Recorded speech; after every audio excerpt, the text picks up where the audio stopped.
好，国民党跟民主党今天在立法院通过谴责要吴钊燮下台，谴责。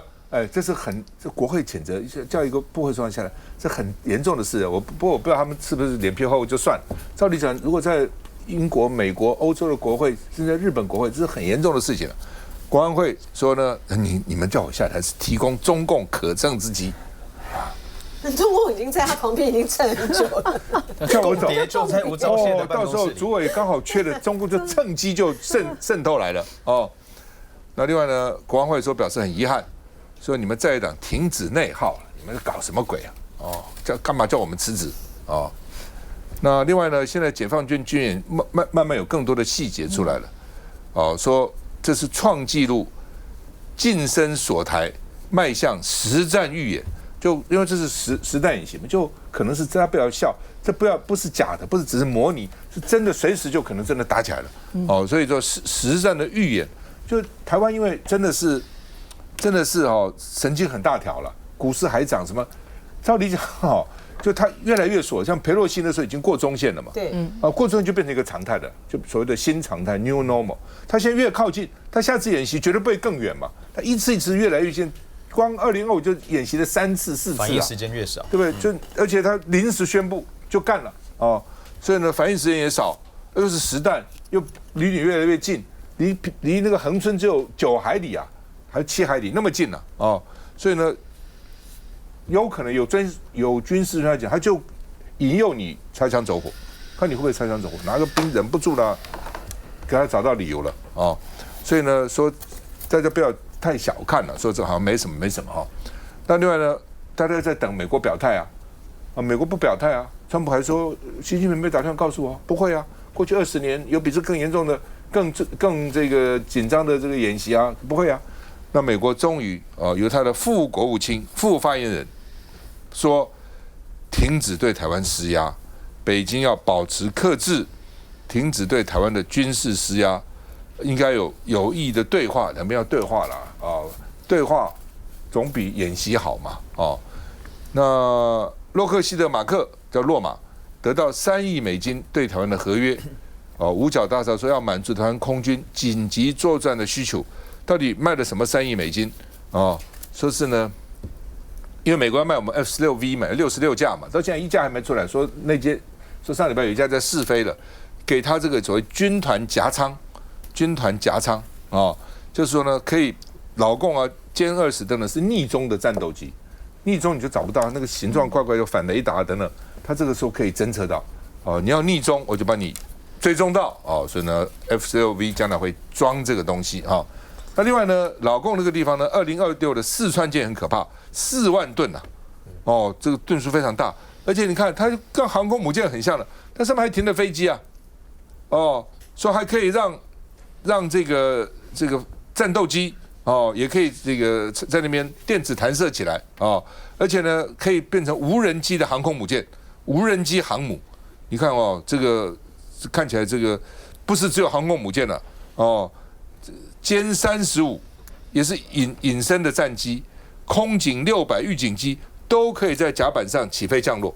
无人机也可以。所以换句话说，光这个舰你可以载着飞机跑，威力就大很多了，等于是迷你的航母的味道了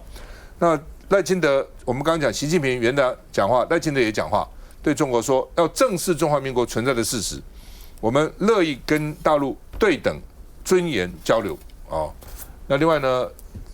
这个联合报的短篇也说了，你现在是热处理习近平谈话嘛就把它搞得好像很对立这样子那郭台铭就说，这个赖清德又在讲国防，买国防，立法院通过国防预算是兜售台独分裂的谬论，是煽动两岸的对立看一下。去年底环台军演，国军释出这些用狙击手夹舱拍下的攻击照片，从运油20到歼16D 都有。不过美方要收台更厉害的夹舱，最新宣布由军火商洛马获得这笔3亿美元，相当于台币102亿的军售合约。就是这款红外线搜索与追踪 IRST 军团增强型感测夹舱55套，其实美方2023年就已经批准售台，但这个时间点颁布合约耐人寻味。美国五角大厦指出要满足中华民国空军的紧急作战需求，但是他一样去透过这一种战略上模糊，但战术上相当清晰，直接给台湾最需要的装备，用这种方式来表达说对台湾帮助的一个立场。美国空军4年前曾在 F-15C 和 F-16测试这款军团夹舱，对比我国现有的狙击手版本，专家说厉害很多。军团夹舱最大特色就是让国军有能力对抗共军歼20等逆踪战机的非雷达搜索手段。敌方不会察觉到说正在这个侦测它，或者甚至是在标定它，因为它是可以这个导控这个空对空武器。同一时间，针对中共对台军演，美国国务院1号发声明批评中国不必要升高紧张情势，敦促北京保持克制，停止对台湾施加军事压力，并改以进行有意义的对话。老师怎么看这个演习？我觉得这个东西这个像Lockheed马丁订购的这些军团夹舱，我没有意见，因为国民党团常讲说钱都交了都没交货，但是呢 F-16V 已经要缴获了，而且我们派去的飞行员已经在美国试飞第1架成功所以这个是后面补上来的东西。但是这个用得上用不上，其实也不见得用得上因为等到它的隐形战斗机飞到近到让我们必须去查出来的时候，这个情势已经恶化了。那你说这次的演习当然我一直在讲，我没有改变我的讲法这老共是很生气。老共是很生气，老共就生气到说，我是要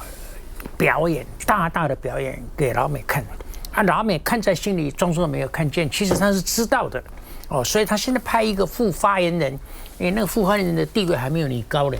你是正发言人但是呢，这个表示说，我各一个副的现在来讲一下，摸呢，我这达到目的了。但是其实川普是蛮厉害的，川普是一个非常务实的这个政客他一点都不务虚所以川普未来的2年多就是我们政府台湾政府所有务虚的，比如说我们的总统要过境，这虚比如说我们的驻美单位要把文经代表处文经拿掉，变成很注重政治，这是虚的，川普听不进去，所以所有务虚的你们都没有办法了。但是务实的就说什么以美论到时候今年美中2个要见面4次台湾危险了，就摆到餐桌上跟你交易，不会，因为那是实的。务实的部分，川普一步都不会退让，这放心了。我觉得这个对台湾来讲是好消息我们节省很多不必要的浪费，但是呢，我们实质的地位，我们实质的战略位置都没有什么让步，这个是好的。民进党在这面就是要养成习惯，务实不务虚，不要浪费所以像这种这个什么军团夹舱这种东西我觉得比这个更重要的就是国民党团一定要去想一件事情，因为你们现在在这个程序委员会一直挡这些方面的预算嘛。其实你们现在最近的讲法就是说都不交货，我们钱交了，现在台湾这个没有用，我觉得不是。我觉得国民党团要去想2件事情：我们到底要不要建构整个完整的台湾之盾？到底要不要台湾之盾？我跟你讲，台湾之盾你要怎么想？到底有没有用？到底花了那么多钱派得上用场没有？还有这个呢，对老中对台湾的感觉是什么？你不能讲说，他不高兴，我们就不要做，不是这样，因为派不上用场而浪费这么多的资源，是值得不值得还有第2个问题就是说，最近这个赖清德的战略思想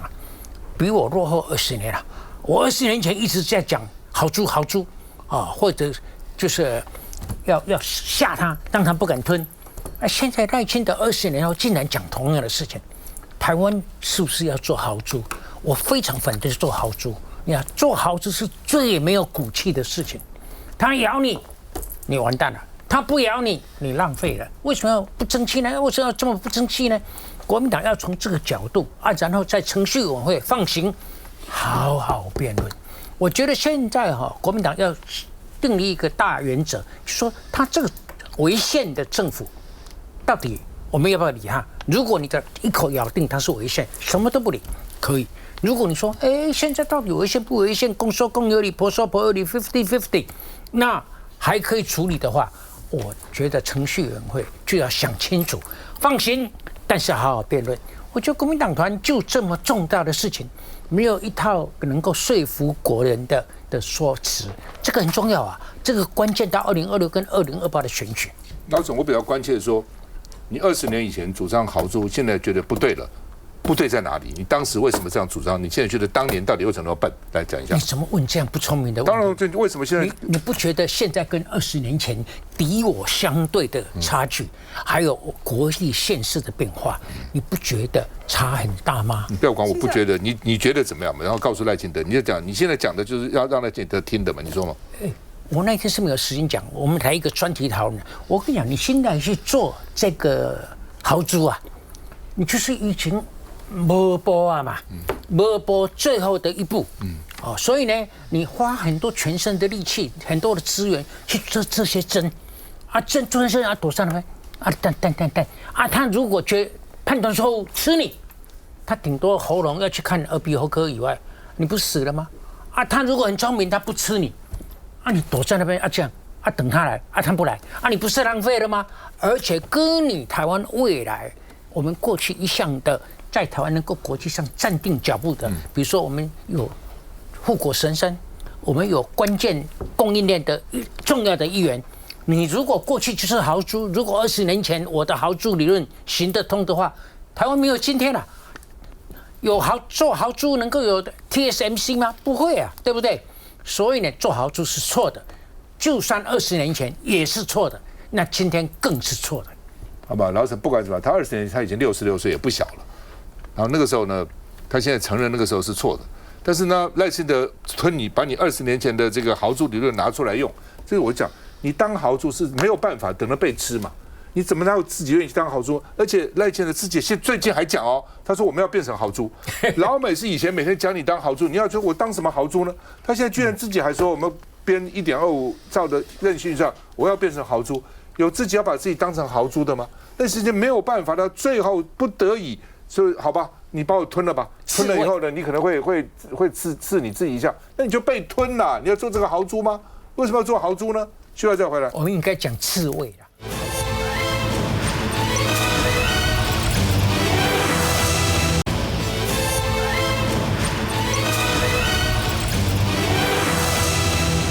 好，那么各个国元首新年都会讲话，赖清德也讲那不过基本上他的通篇谈话，其实一个总统的谈话应该是要有一些正面高度，带给大家希望、期望、振奋。2016我们多好，他没有很多朋友在骂蓝白，在骂在野党，就是你们这些人弹劾我，你们弹劾得过吗？立法院你有2/3的席次吗？你没有嘛，你最多是提案而已嘛，那你不会过啊，所以你们浪费时间。赖清德说，你们该办正事的时候呢，就叫做办正事。正事什么叫审预算、总预算还不通过？我们今天今年的第一天，总预算就没通过那我也不知道，通常我在讲说，尤其一般人，不要说政治人，一般人都会想说，我这个话骂你，你会怎么反驳我？你总要想这个东西啊。尤其政治人物，对方也不是个死人，他是个活的所以你讲什么，他一定会反驳你嘛。你讲这个就果然嘛，我就想说，那蓝白一定会说，那你大罢免搞什么鬼呢？你726、823大罢免是，你说你不贪不取，那大罢免被罢免者都有贪有取吗？而且他不是罢免加上高欢32个，他是全部都把只有一些没有过那个第一阶段而已啊，他把全部无差异的全部办掉，这个道理嘛？你说哪几个1、2个、2、3个，也许不尽责、不认真，你讨厌他，发动罢免他，还可以讲得过，全面无差异的罢免。对不对？花多少钱？你跟我说花多少钱？所以我今天很气嘛，我726亮个票，我到了12月30号还出庭，2年以下有期徒刑，不是不是不念念不忘。那大罢免他花了多少公帑，造成多大社会的动荡，然后处罚了吗？所以这叫窃钩者诛，窃国者侯嘛，就是这样子嘛。发动大罢免才有问题嘛。那你赖清德一直讲说你们弹劾浪费时间。在野党一定会说，那你大罢免干嘛嘛？那你不是讨骂爱吗？我不知道你是要吵架是干什么？果然，这个赖清德说，你不看生面看佛面啊，赶快通过总预算啊，然后呢，1.25兆的国防韧性特别预算也要通过啊，又被在野党挡下来啦。那蓝白就说，你现在2张纸就要讨1.25兆，你多讲一点嘛，你到底要干嘛嘛？这2张A4的纸。1.25兆，一张就6500亿哦，6250亿。那所以呢，立法院就说，一方面刚刚讲啊，吴钊燮谴责，一方面也谴责卓荣泰啊，说违反宪法分际啊，引发社会动荡、政治伦理诉求啊，这个等等啊。那行政院就说呢，中共军演没有发生哦，就你们蓝白了，没有去骂中共，还挡我们的军购哦，太可恶了。这行政院发言人李惠芝讲的，我们看一下。有提议吗？好，有异议，我们进行表决。反对蓝白院会议程，民进党团举牌抗议，跟随总统要蓝白先做正事，前一晚更是直接夜宿立法院。顶着10几度低温，民进党团书记长陈培瑜一张藤椅一本书做了一整夜，就是为了要先处理总预算跟国防预算。前地的案子可以先处理我们的提案提案当然还是总预算、国防预算，还有财划法。那当然还有我们要加上一个军演的谴责案。只是院会最终蓝白侠人数优势5度挡在1.25兆的国防特别条例，原先国民党团打算要拼的党产条例3读，却因民众党团对条例中的妇联会有疑虑，先喊卡。今天还没有处理党产条例。卓荣泰过去一些就是毁宪乱政的一些相关的一些情况。那我们会提出谴责案，民众党提出谴责案了，那今天表决哈。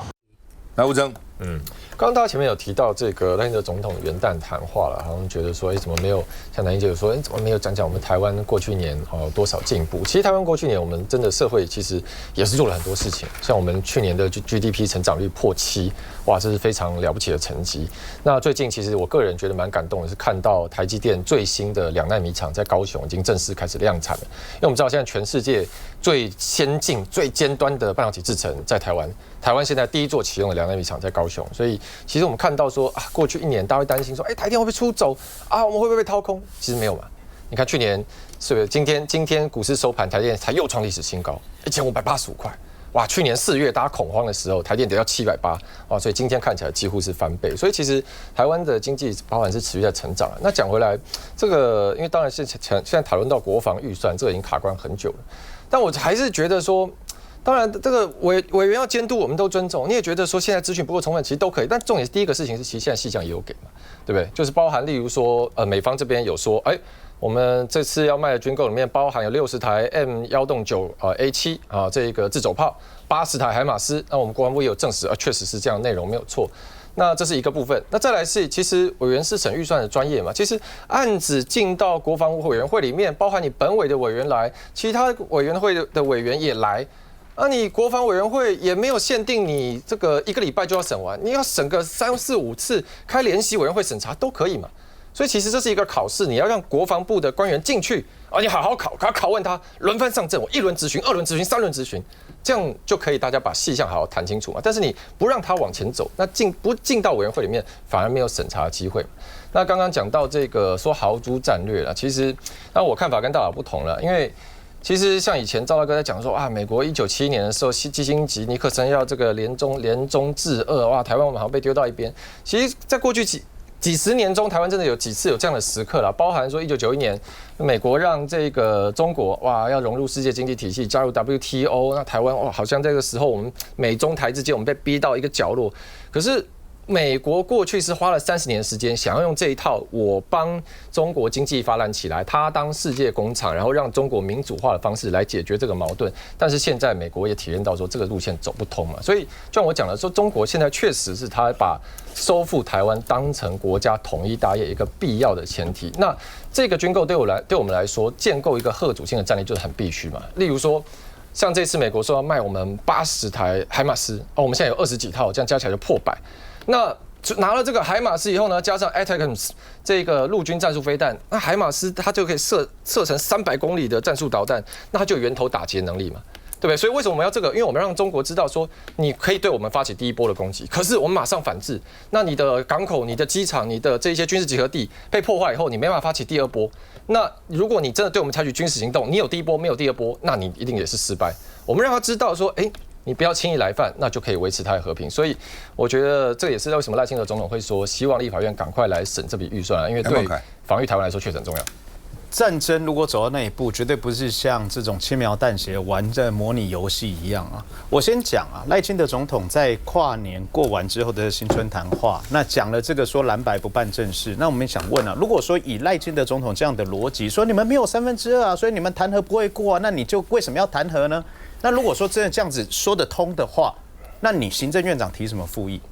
你蓝白在立法院是60席嘛，那你就明明知道是说51席小于60席，你提复议已经不会过，结果你提了8次复议8连败，那不是自打嘴巴吗？所以一样标准，不要每一次都是讲别人说得过去，但是讲自己就没有办法自圆其说。再来第二点，谁在2025年没有办正事？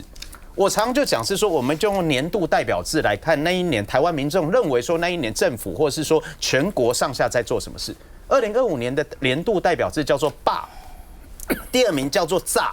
就不管是罢免的罢或是诈骗的诈，就代表是说台湾人民对于2025年的印象就是要么就诈骗横行，要么就是罢免一直在持续。那大罢免谁发起的？我们还没有讲蓝白。不是说你总统520上任，我521第二天我就开始想说我要弹劾你啊，没有啊。但是你们执政党是11月12号就开始计划说1年之后要来做大罢免啊，所以